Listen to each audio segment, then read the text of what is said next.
Chirich, what we telling them? Yeah. Dolphin, what you telling them? It's cool. She said it's cool. Batman things, or is it Superman, yeah?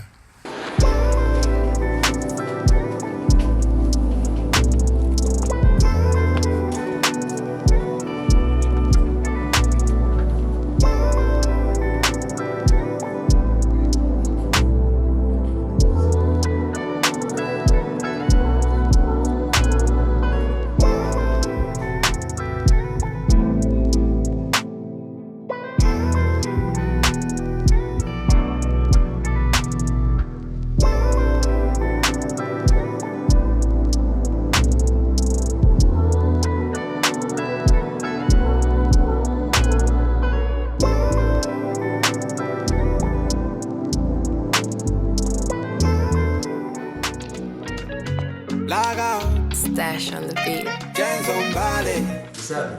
If the $100 was missing, I know the person who is found with the phone. Yes. Hi, the Chronicles return, and today we are looking at a hot FM campaign. So we're trying to come up with different ideas of how it's going to work. The idea is that people will be winning 500 kwacha a day, but we're just still trying to see how the mechanisms will play out. Yeah. Hello, my name is Yvonne Tamaka. I am a creative content creator at Kazadi Films. What I do is come up with ideas and make them in such a way that they work.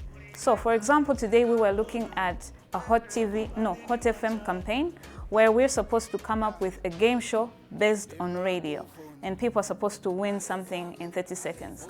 So what happens when it comes to idea generation is we sit down as the creative team and start brainstorming. When we brainstorm different ideas, we come together and decide which one is best according to simplicity and how easily we're able to do it. And of course, it has to be amazing and creative. Then after we've brainstormed on different ideas, we start breaking it down. We get the best ones and start breaking them down. When it comes to breaking them down, we start understanding, okay, what's going to be in the introduction? What's going to be the main body? What's going to be the conclusion? So like you can see in this recent video, we were looking at paid in 30. So when it comes to the breakdown, we were looking at the questions that will be in that game show. In the sentence, anywhere. When you have no sooner, anywhere in the sentence has to be that. When you're about to connect it to the next sentence, you start with that.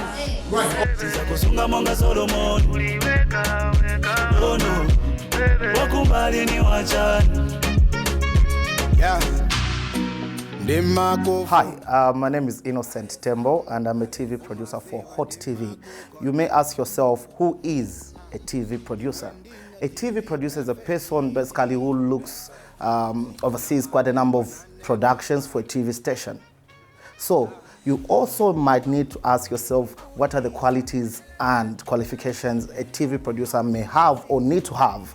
Basically, it's just kind of a skill that you need to have. A TV producer has to have the quite experience in TV productions. He has to have knowledgeable ideas when it comes to the creatives, producing, directing, and all those things that make a proper production.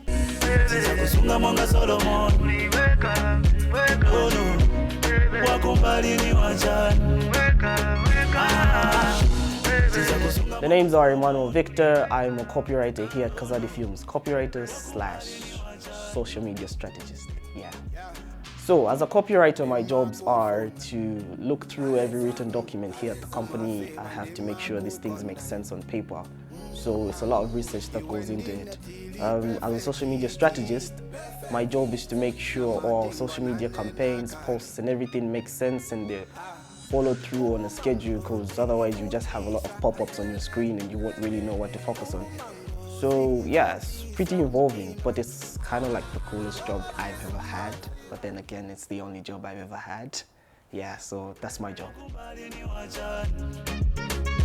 Yeah.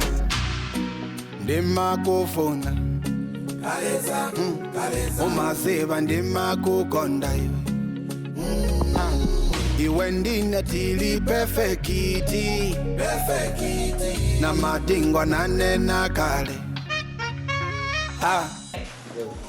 The hot FM. So I walked up to the creatives because sometimes in these creative sessions, creative people, I mean, they're called creatives for a reason because they just like to come up with all these amazing and creative ideas. But every now and again, you have to walk up to them and like tone them down a little because they will literally take something and go around the world with it and come up with like some very amazing ideas. But my job now comes into play where I'm like, yeah, all of these ideas that you have are great, but how do we make money from them? Because as far as the client is concerned, yes, of course, the client is interested in how creative our minds can get. But ultimately, the question is, all of these creative things you brought to me, how can I now turn them into something that can make me money? And so that's when I normally come in and I'm like, okay, guys, I like what you're doing here. I like where you're going with it, but like, let's focus and find a way to hone it so it can actually make financial sense for the client and whoever we're working with at that time. So yeah, every now and again, you know, you will see me pop into the creative department like, hello, yeah, you're being overly creative. Relax. Relax.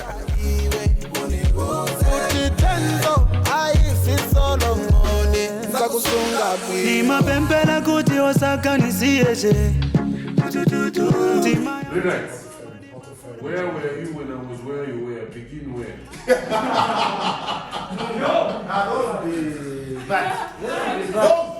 Christmas is around the corner. Begin corner. People like calling me Steve.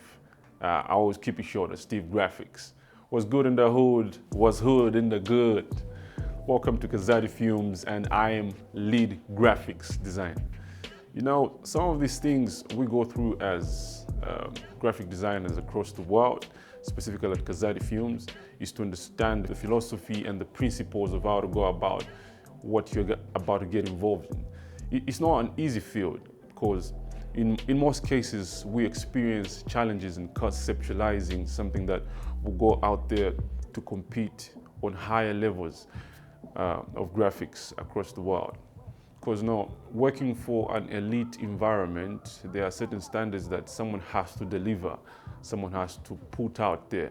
So it's always a constant thing for me to understand my role in hierarchy purposes, in how I'm going to align something, if I've got interns on how I'm going to spread information to them, how we're going to master ourselves to get to a point where we spread out the masterclass. With my position in the company, I am literally connected to everyone and everything, because in this particular situation, when we are having our review meetings or any other thing, whoever I'm interacting with, I really need to understand the scope of what we are dealing with.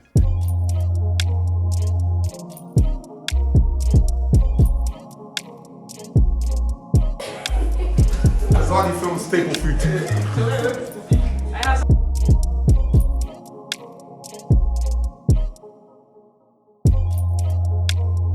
My name is Joshua Bolton and I am the lead creative of Kazadi Films. Okay, and my role here, basically you would put it as guiding the creative team and the graphics team to do what I feel is best, but behind the scenes there's a lot more that it takes. It takes a lot more than just picking up ideas here and there. You really need to put into consideration what it's going to take to actually achieve those goals. And that's where I come in, because I have to look at all the critical aspects of all the projects that come in and go out, so that we have our image as Kazadi Films and also the image of our creatives be consistent with our goals in life and in the creative industry.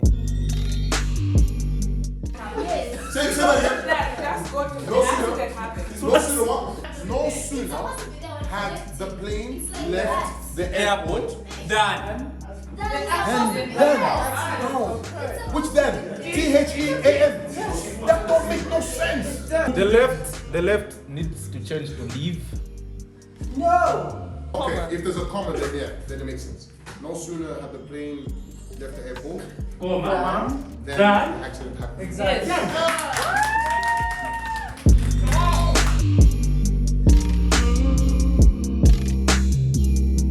Hi there, my name is Joseph Masowe. I'm Chief Financial Officer at Kazadi Films.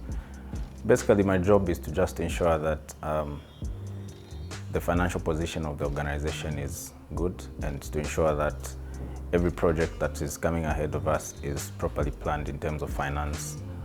I also ensure that the organization has got proper project funding and to ensure that everyone gets home happy. Yeah, so we're at the location, we're trying to set up the lights with my best boy here. Yes, we check this out. Hi, my name is Shadek and I'm a gaffer. Yeah, so before we set up lights, we sit down with my director so that I can understand the story and what he wants to achieve for that particular scene. So basically we have to look at the location and obviously the time which we're supposed to shoot that. In most cases, I even advise like the best time when we can shoot that scene so that we can achieve the look which the director wants. Yeah, night shift.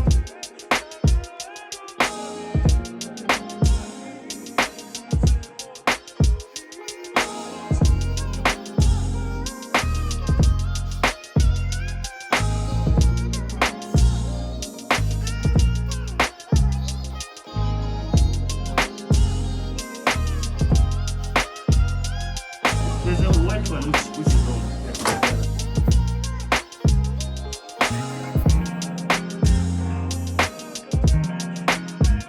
So this is another bad habit. I don't know if it's a bad habit, but like it's okay. It's a bad habit. I come from a background where before these lot got trained and they became really good at their jobs, I used to almost have to be in all the different departments. I used to have to handle lights and handle cameras and then handle talents and sort of, you know, all the different facets of production. But, you know, once obviously Shadi got trained and now he's doing his thing and Richie and these lot can pretty much handle their own, there's still always a bit of me that wants to come through and make sure, okay, cool, like the light ain't moved in the right way, like you haven't really put it where I need it to be put. And sometimes I think, you know, this is something I'm working on myself. I'm working to have to let go a little bit more. But I find that even some of the greatest directors in the world, it's very hard to explain how you want something done specifically. And when I'm unable to explain how I want something done specifically, then you will find me, you know, touching the camera, trying to get that shot just balanced, or, you know, moving the lights a little bit, just try and get the light pointing in the exact direction. But over time, I feel obviously the more I learn to let go and just trust my team to do what they're doing, I'm going to be less hands-on and use my words, you know, be more of a verbal director than a hands-on. But also, like, before I'm a director, you know, I'm a hands-on guy, you know, I'm a shooter, I like to light. So it's also a bit like, I don't know if I want to let go of those attributes or, you know, those sides of me as a creative. But yeah, Shadi, listen, I'm gonna let you do your thing.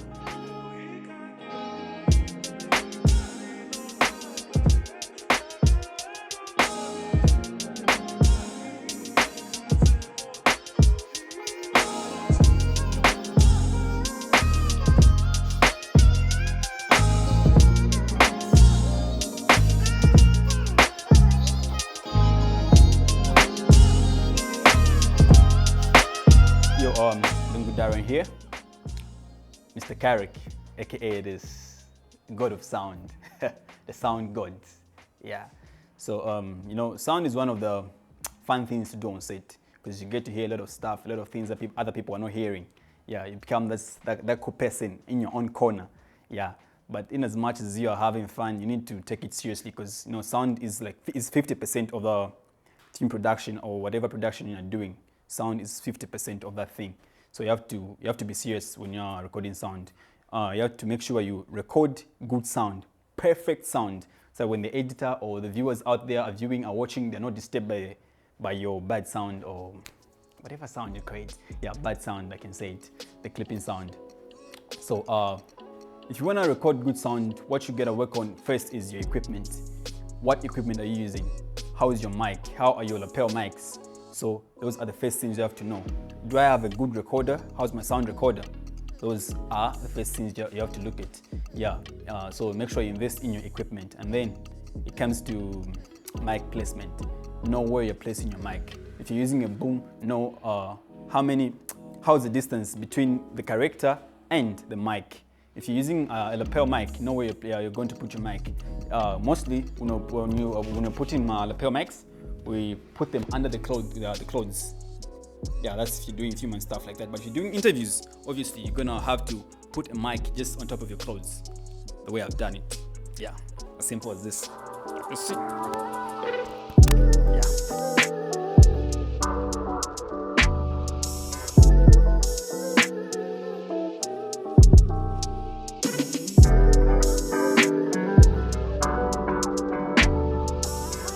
What's up everyone, Joseph back again at it. This time I'm going to talk about my creative part or my creative role on set. Usually I do first aiding, which we call first assistant director in other words. What my job entails is I need to ensure that everything is running smoothly on set. Boys, do you want to move your entire setup to your, this way, and a bit, like a slight 35-degree angle, just ever so slight? Yeah? Basically, I am the owner of the set. When you come to my set, I'll be probably the loudest person. I'm like the point of communication between director and crew, director and cast. I just said Oscara.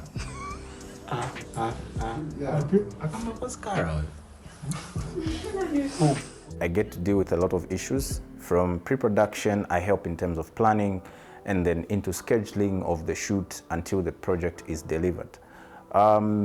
I go all the way until project delivery because we are a local production house. Therefore, if you hire me on your project, I would ensure that I work with the director closely to make sure that everything that we planned is done according to the time that we scheduled it for. And besides that, I ensure that all the logistics are done because usually I don't get a second AD. I don't know why, but so I also do make sure that all the logistics are in place for every project.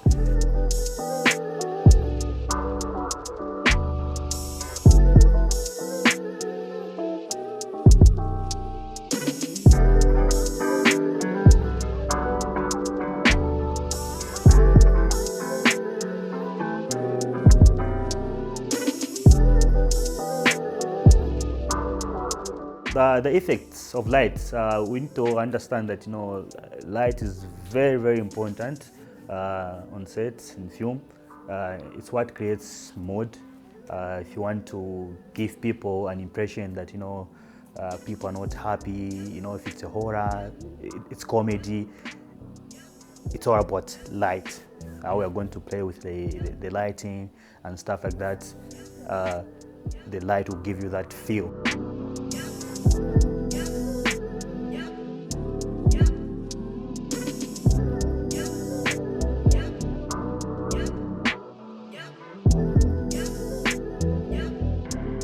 What's happening, world? So, hey Clara, you okay? Say hi. So after a long debate, well gone, Mr. Lice. Yeah. Finally, man's gonna go and take his jab. COVID! So here's me being the guy who's like, I'm not getting this vaccine done because of all these conspiracy theories that I've heard people say, and then boom, I'm all good to get a vaccine.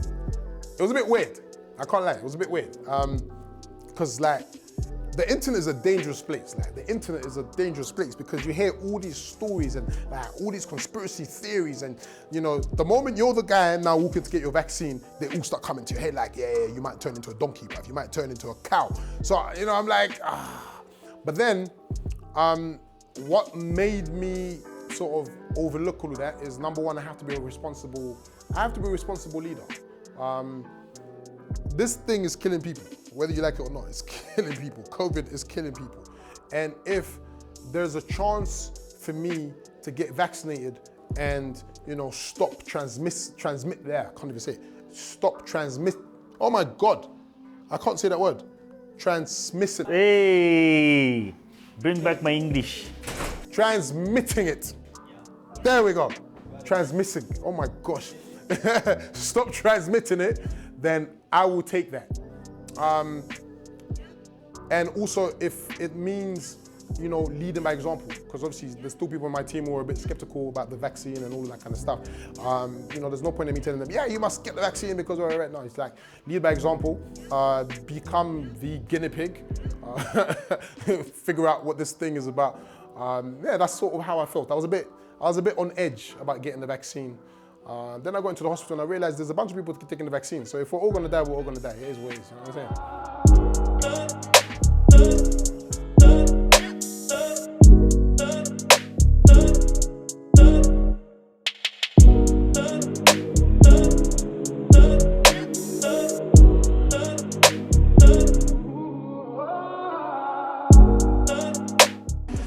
Yeah, done. Let's see what happens next. Yeah. So me and Pokota just got our jabs. Okay, how do you feel, mate? Yeah, I'm feeling good. Feel good, yeah? Yeah. I feel good as well. But you know these things, they say it's a delayed reaction. So let's see how this goes. But I told you lot, I'm gonna keep you updated on everything. Yeah. Like, it didn't even hurt. But you know the ones where like your mind starts to make things up. Now I'm like, my mind is telling me, you got a headache, you got this and you got that. But anyway, we'll see. Yeah, we'll see. We'll wait and see. We'll wait and see. Yeah. So after you take the vaccine, yeah, you go back home, everything seems fine. Then you sleep. Bruh, I was shaking like a turtle, like the whole night. Like, I felt hot, cold, sweaty, not sweaty, like, it was just too much. So then I'm like, what's going on here? So here's me trying to be all macho, you know, I take a Panadol painkiller, and I'm like, okay, cool. Then I get into the banky, and like, trust me, Africa's hot, so Zambia's hot, but I'm cold. So I'm calling my cousin, and my cousin's like, oh yeah, because he took his vaccine. He's like, yeah, that's normal still, like, don't worry about it. I'm like, bruv, I am dying. What do you mean don't worry about it? So then the next day, I had to come to work. Or, you know, I had a choice of, you know, staying at home and cry or come to work because, you know, I was just bad, it was bad. I came to work and everyone's looking at me like, David, you look like a zombie, man. Are you sure you're right? And I'm like, yeah, I'm good. Like, just take the day off and so on and so forth. But my problem is, I always feel if I stay at home, I'm probably gonna be more sick. You know, I'm probably gonna have to, you know, constantly feeling sorry for myself. So came to work, obviously was masked up, was on all sorts of medication and drinking a lot of water, drinking a lot of juices, eating a lot of fruits. And it just vanished. Literally just vanished. I was all right. I was back to my normal jovial self. Yeah, and right now, I don't even feel like I got vaccinated. Like it's like life is back to normal. I mean, my body obviously feels it because, you know, my antibodies are doing what they need to do. But I feel good, I feel good. I feel like, for anyone who's not vaccinated, of course, I would encourage you to go and do it. You know, do your own research, make sure you get the right vaccination, whatever it is. But ultimately, you will feel the strain of the vaccine pretty much just the night before. Or no, not the night before, the night after you've been vaccinated. After that, you're good. Because what they're doing is they're injecting a diluted version of the virus. So your body will react because it's going to be in shock. But after that, I'm normal. Like, I'm not radioactive. I don't think I am. My limbs haven't fallen off. I'm not, you know, emitting light bulbs or whatever the conspiracy theories are. I'm all right. I'm all right. In fact, I'm more than all right. So get vaccinated. This is Deo Lungu of Video Village. Do you remember him? He's got a story to tell. But they will tell you in the good news, so stay tuned.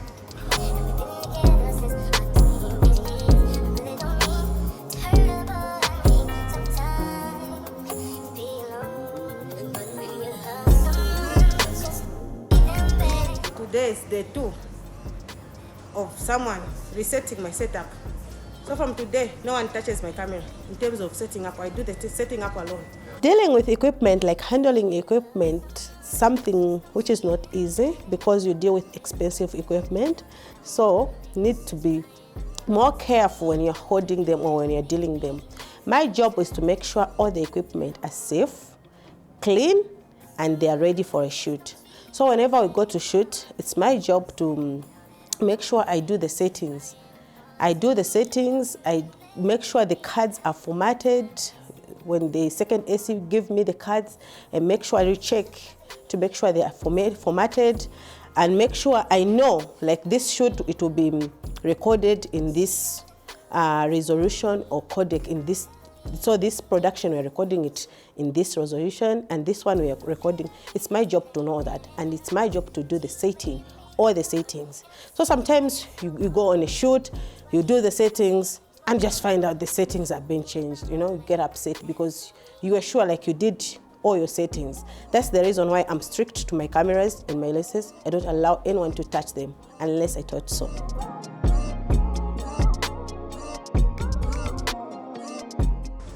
So yeah, we're on set. We're done doing the setup. Just waiting for the talents to be ready. As you can see, all my lights are up. I've done this in 1 minute, guys, in 1 minute. Speed is very important in everything that you do. Speed is very important. Once you're very fast, it will just help everything to just move smoothly. Yeah. So basically, if you want to be fast, make sure that you understand what you are supposed to do on set, because if you have no clue of what you are supposed to do, it will cause you to just be slow, because obviously you don't understand, you don't know where you're supposed to place your lights. It also goes back of you not knowing the location. If you don't know the location, obviously you end up carrying things that you are not supposed to carry, and then it will eat on your time. So you need to understand your location, know your location, then it'll help you to be fast. Everything, you know, when you go on set, you will set up quickly, and then everything will be just so smooth.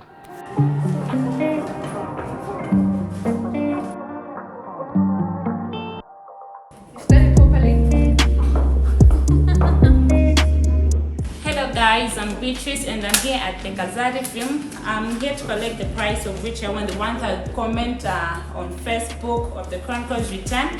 And this is my package, the one I got. So you guys should follow their page on YouTube, Instagram and Facebook, Kazadi Films here.